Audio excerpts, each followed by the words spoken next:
ಚಿಕ್ಕಮಗಳೂರಿನಲ್ಲಿ ಪರಿಷತ್ ಸದಸ್ಯ ಸಿಟಿ ರವಿ ವಾಗ್ದಾಳಿಯನ್ನ ನಡೆಸಿರುವಂತದ್ದು ಸಹಿಸಿಕೊಳ್ಳುವಂತಹ ಕಾಲ ಇಲ್ಲ, ಇನ್ನೇನಿದ್ರು ಆಕ್ಷನ್ಗೆ ರಿಯಾಕ್ಷನ್ ಅನ್ನುವಂತಹ ಹೇಳಿಕೆಯನ್ನು ಕೊಟ್ಟಿದ್ದಾರೆ. ನಾಗಮಂಗಲದಲ್ಲಿ ಪೆಟ್ರೋಲ್ ಬಾಂಬ್ ಹಾಕಿದ್ದು ಮುಸ್ಲಿಮರು ಏನೇ ಮಾಡಿದ್ರೂ ದಕ್ಕಿಸಿಕೊಳ್ಳಬಹುದು ಅಂತ ಇವರಿಗೆ ಅನಿಸಿದೆ. ನಿಮ್ಮನ್ನ ಸಹಿಸಿಕೊಂಡಿದ್ದಕ್ಕೆ ಭಾರತ 4 ತುಂಡಾಯಿತು ಅಂತ ಚಿಕ್ಕಮಗಳೂರಿನಲ್ಲಿ ಪರಿಷತ್ ಸದಸ್ಯ ಸಿಟಿ ರವಿ ವಾಗ್ದಾಳಿಯನ್ನ ನಡೆಸಿರುವಂತದ್ದು ನೋಡಿ. ನಾಗಮಂಗಲದಲ್ಲಿ ನಡೆದಂತಹ ಘಟನೆಯನ್ನ ಕೂಡ ಇಲ್ಲಿ ಉಲ್ಲೇಖಿಸಿದ್ದಾರೆ. ನಾಗಮಂಗಲದಲ್ಲಿ ಪೆಟ್ರೋಲ್ ಬಾಂಬ್ ಹಾಕಿದ್ದು ಮುಸ್ಲಿಮರು ಅನ್ನುವಂತಹ ಹೇಳಿಕೆಯನ್ನು ಕೊಟ್ಟದ್ದು, ಏನೇ ಮಾಡಿದ್ರೂ ದಕ್ಕಿಸಿಕೊಳ್ಳಬಹುದು ಅಂತ ಇವರಿಗೆ ಅನಿಸ್ತಾ ಇದೆ. ನಿಮ್ಮನ್ನ ಸಹಿಸಿಕೊಂಡಿದ್ದಕ್ಕೆ ಭಾರತ 4 ತುಂಡಾಯಿತು ಅಂತ ಚಿಕ್ಕಮಗಳೂರಿನಲ್ಲಿ ಪರಿಷತ್ ಸದಸ್ಯ ಸಿಟಿ ರವಿ ವಾಗ್ದಾಳಿಯನ್ನ ನಡೆಸಿರುವಂತದ್ದು.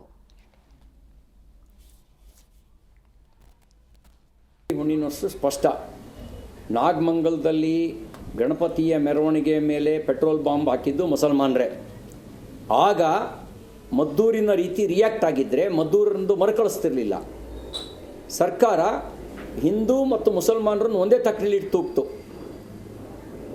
ಅದನ್ನು ಪ್ರತಿಭಟಿಸಿದವ್ರನ್ನು ಕೇಸ್ ಹಾಕಿ ಜೈಲಿಗೆ ಕಳಿಸಿದ್ರು. ಆ ಒಂದೇ ತಕ್ಕಡಿಯಲ್ಲಿ ಇಟ್ಟು ತೂಕುವಂಥ ಕಾಜಿ ನ್ಯಾಯ ಇದೆಯಲ್ಲ, ಈ ಕಾಜಿ ನ್ಯಾಯ ಇವರಿಗೆ ಈ ರೀತಿ ಹಲ್ಲತ್ತೋದಕ್ಕೆ ಕಾರಣ ಆಗಿರೋದು. ಪೊಲೀಸ್ ಸ್ಟೇಷನ್ ಸುಟ್ಟವ್ರನ್ನ, DJ ಹಳ್ಳಿ KJ ಹಳ್ಳಿ ಸುಟ್ಟವ್ರನ್ನ ಕೇಸ್ ವಾಪಸ್ ತೆಗೆದುಕೊಳ್ತಕ್ಕಂಥ ಶಿಫಾರಸ್ಸು ಇದೆಯಲ್ಲ, ಇವರಿಗೆ ಅನಿಸಿದೆ ನಾವು ಏನು ಮಾಡೋರು ದಕ್ಕಿಸ್ಕೊಳ್ಬೋದು. ಆ ಒಂದು ಕೂಟ ರಾಜನೀತಿ ಇದೆಯಲ್ಲ, ಇದರಿಂದಾಗಿ ಅವರಿಗೆ ಕಲ್ಲು ಹೊಡೆದ್ರು ದಕ್ಕಿಸ್ಕೊಬೋದು, ಪಾಕಿಸ್ತಾನ ಜಿಂದಾಬಾದ್ ಅಂತ ಕೂಗಿದ್ರು ದಕ್ಕಿಸ್ಕೊಳ್ಬೋದು. ಅದಕ್ಕೆ ಬ್ರೇಕ್ ಹಾಕ್ರಿ, ಸರಿ ಹೋಗುತ್ತೆ. ಯಾವ ಮುಖ ಇಟ್ಕೊಂಡು ನೀವು ನಿಮ್ಮ ಸಂಪುಟದಲ್ಲಿ